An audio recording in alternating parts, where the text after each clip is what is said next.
ഈ സങ്കല്പങ്ങളുടെയൊക്കെ ഏറ്റവും അപൂർവമായൊരു സംഗമം കൂടിയാണ്. അതായത് നമ്മളെല്ലാം പരമേശ്വരനെയാണല്ലോ എല്ലാത്തിൻ്റെയും അല്ലേ കുലപതിയായി കാണുന്നത്, അല്ലെങ്കിൽ എല്ലാം നയിക്കുന്ന ആളായി കാണുന്നത്. പക്ഷേ പരമേശ്വരൻ്റെ അടുത്തേക്ക് മറ്റൊരു ഗുരുസ്ഥാനിയിൽ വരുന്ന ആ ഐതിഹ്യത്തിൻ്റെ പെരുമ എന്ന് പറയും. 229ാമത്തെ പൂരാണ് ഇത് വിഷയത്. 229 കൊല്ലമായിട്ട് കോവിഡിൻ്റെ സമയത്ത് പോലും ഒറ്റപ്പൂരായിട്ട് നടന്നിട്ടുണ്ട്. ശ്രീധരനെ അറിയാം. അത് ആ വിധത്തിൽ ആഘോഷിച്ചുകൊണ്ട് ശക്തൻ തമ്പുരാൻ തുടങ്ങി പെരുവൻ. അന്ന് ആറാട്ടുപുഴ പൂരമാണ്. 33 കോടി ദൈവങ്ങളും സമ്മേളിക്കുന്ന സ്ഥലമായിട്ടാണ് ആറാട്ടുപുഴ പൂരം. ഈ പ്രദേശത്തു നിന്നൊക്കെ ഒറ്റാനപ്പുറത്തേക്ക് ആറാട്ടുപുഴയ്ക്ക് എത്തുന്നു. 180 ആനകൾ വരെ ആറാട്ടുപുഴ എത്തിയത് എനിക്ക് ഓർമ്മയുണ്ട്. ആ വിധത്തിലുള്ള ദേവ സമ്മേളനത്തിൻ്റെ ഭൂമിയാണ് ആറാട്ടുപുഴ പൂരം. ഒരു കൊല്ലം പെട്ടെന്ന് മഴ പെയ്തു, പോകാൻ പറ്റിയില്ല. അതിൻ്റെ പുറത്ത് ശക്തൻ തമ്പുരാൻ തുടങ്ങി വെക്കുകയാണ്. ഇവിടുന്ന് തൃശ്ശൂർ പൂരം. വടക്കുന്നാഥൻ സാക്ഷി. വടക്കുന്നാഥൻ്റെ തെക്കേ ഗോപുരം തുറന്നിട്ട് കൊടുക്കുകയാണ് മുഴുവൻ ആളുകൾക്കുമായിട്ട്. പാറമേക്കാവ് ദേശം, തിരുവമ്പാടി ദേശം, 8 ഘടകപൂരങ്ങൾ. തൃശ്ശൂർക്കാരൊക്കെ ആയിട്ട് പൂരം കാണാൻ വന്നോണ്ടിരിക്കുകയാണ്. എങ്ങനെയുണ്ട്? പൂരത്തിന് തയ്യാറെടുത്തു തോന്നുന്നു അല്ലേ? പൂരത്തിന് തയ്യാറെടുത്തു. ആദ്യമായിട്ടാണ് പൂരം കാണാൻ വരുന്നത്. തൃശ്ശൂരിന്നല്ല, ഞങ്ങൾ ആലുവന്ന്. എന്താ കാണാൻ ആഗ്രഹിക്കണേ? നമ്മൾ ഈ ഒരു വൈബ് ഇതെന്താന്ന് ഇതുവരെ കണ്ടിട്ടില്ല, കണ്ടറിയണം.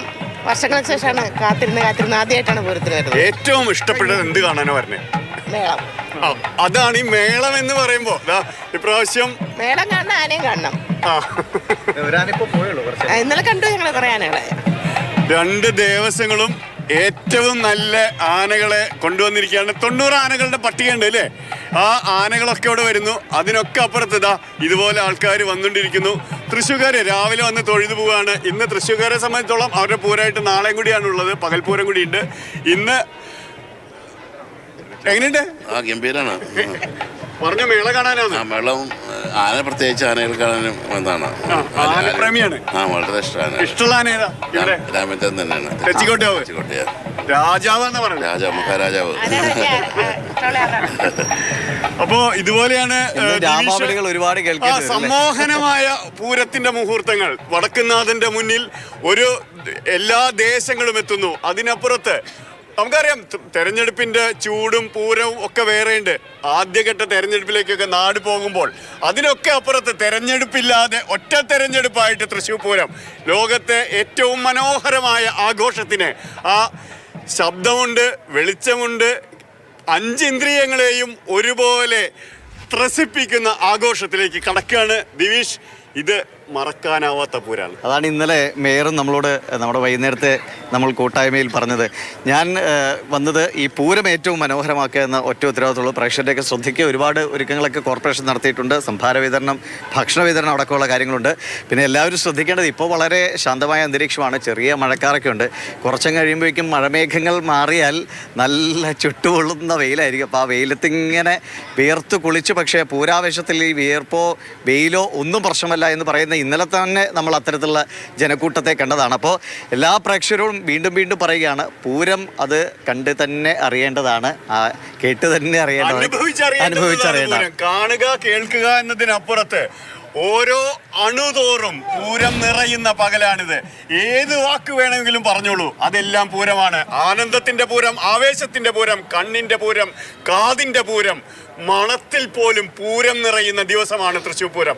229 കൊല്ലം എന്നുള്ളത് പഴക്കമല്ല, അത് ഓരോ കൊല്ലവും പുതുക്കമായി മാറിക്കൊണ്ടിരിക്കുന്നു. ഈ പുതുമയുടെ വാദ്യമേളത്തിന് ഇന്നത്തെ ഈ ഗരിമകളിലേക്ക് മുഴുവൻ കൊണ്ടെത്തിച്ചത് തൃശ്ശൂർ പൂരമാണ്. ആ പഞ്ചവാദ്യത്തിന് പണ്ട് തിരുവല്ലാമലയിൽ ഏതാണ്ട് 100 കൊല്ലം മുമ്പ് 2 മാസത്തോളം കൊട്ടി പരിശീലിച്ച് ആ മേളത്തിന് പുതിയ താളം കൊടുത്തത് ശ്രീധര തൃശ്ശൂർ പൂരാണ്. ആ പാൽനിലാവൊഴുകുന്ന നടവഴി എന്ന് നേരത്തെ പറഞ്ഞ ആ മടത്തിൽ വരവിന്റെ പഞ്ചവാദ്യം ഓരോന്നും ഇലഞ്ഞിത്തറ അമ്പലത്തിനുള്ളിൽ പാണ്ടിമേളം കൊത്തുന്ന ലോകത്തെ ഒരേ ഒരു സ്ഥലം, ഓരോ കൊട്ടി കയറാണ്. തീർച്ചയായിട്ടും ആ ഒരു കാഴ്ചയ്ക്ക് വേണ്ടി തന്നെയാണ് കാത്തിരിക്കുന്നത്. നേരത്തെ അല്ല, മേള ഇഷ്ടമില്ലാത്ത ആരുണ്ടാവും. നേരത്തെ മധുവട്ടം പറഞ്ഞൊരു കാര്യം കറക്റ്റാണ്. നമ്മൾ ഈ എല്ലാ കൊല്ലവും കാണുന്ന സെയിം കാഴ്ചയാണ്, പക്ഷെ നമുക്ക് ഒട്ടും മടുക്കുമോ? ഒരിക്കൽ പോലും നമുക്ക് മടുക്കുമോ? ഇല്ല.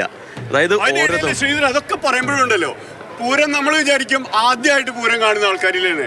അതിനൊക്കെ അപ്പുറത്തേ 3 തലമുറ പൂരം കാണാൻ വന്നിട്ടുള്ള ആൾക്കാരുണ്ട്. അത് ഗംഭീരാണല്ലേ? അടിപൊളി. മോളെ, എന്താ കാണാൻ പറ്റുന്നത്? എവിടുന്നാ വരുന്നത്? മനക്കൊടി, നമ്മുടെ തൃശ്ശൂര്. ആദ്യമായിട്ട് പൂരം കാണുകയാണ് അല്ലേ? വരാറുണ്ട്. ഞാൻ കുറേ കൊല്ലമായി വന്നു. കാര്യങ്ങളൊക്കെ പറഞ്ഞു കൊടുത്തിട്ടുണ്ട്. നല്ല പൂരാണ്, തൃശ്ശൂർ പൂരാണ്, ഫേമസാണ്. ഇതെല്ലാം വിശേഷപ്പെട്ടതാണ്. രാവിലെ കഴിഞ്ഞപ്പോൾ തുടങ്ങും നമുക്ക് പോയാലോ എന്ന്. മുമ്പൊന്നും സ്ത്രീകൾ വരാറുണ്ടായിരുന്നു. ഇരിപ്പുറക്കില്ല. ഇപ്പൊ പിന്നെ സമാധാനമായിട്ട് ധൈര്യമായിട്ട് നമുക്ക് പോരാം, തൃശ്ശൂർ പൂരം കാണാം, സന്തോഷിക്കാം. മറ്റേത് ഇംഗ്ലീഷുകാർ വരും, പെണ്ണുങ്ങൾ വരുന്നുണ്ടാവും, അവരെ തോണ്ടിക്കുറിയൊക്കെ നടത്തും. അപ്പോൾ എല്ലാവർക്കും പേടിയാണ് അത്. ഇപ്പൊ ഒരു പേടി, ധൈര്യമായിട്ട് മോൾക്ക് പൂരം കാണാൻ ഒരു പേടിയില്ലല്ലോ. ഇതാണ് പുതിയ തലമുറ പൂരത്തിനെ പൂർണ്ണമായിട്ടും ഉൾക്കൊണ്ടുകൊണ്ട് ആവേശപൂർവ്വം ഇതാ 3 തലമുറ ഒരുപോലെ പൂരം കാണാൻ വന്നു നിൽക്കുന്ന ആ ആവേശം. ദിവിഷ, ഇതാണ് പൂരം. കാരണം പോയ തലമുറയുണ്ട്, എൻ്റെ തലമുറയുണ്ട്, ദിവിഷിന്റെ തലമുറയുണ്ട്, അടുത്ത തലമുറയുണ്ട്. അടുത്ത തലമുറ ശ്രീധരത്തെ ചെറിയ തലമുറയല്ല. എന്തായാലും ഏറ്റവും നല്ല നിമിഷങ്ങൾക്കായി നമ്മളിങ്ങനെ കാതോർത്തിരിക്കുകയാണ്. ഓരോ നിമിഷവും മനോഹരമാണ്. അപ്പോൾ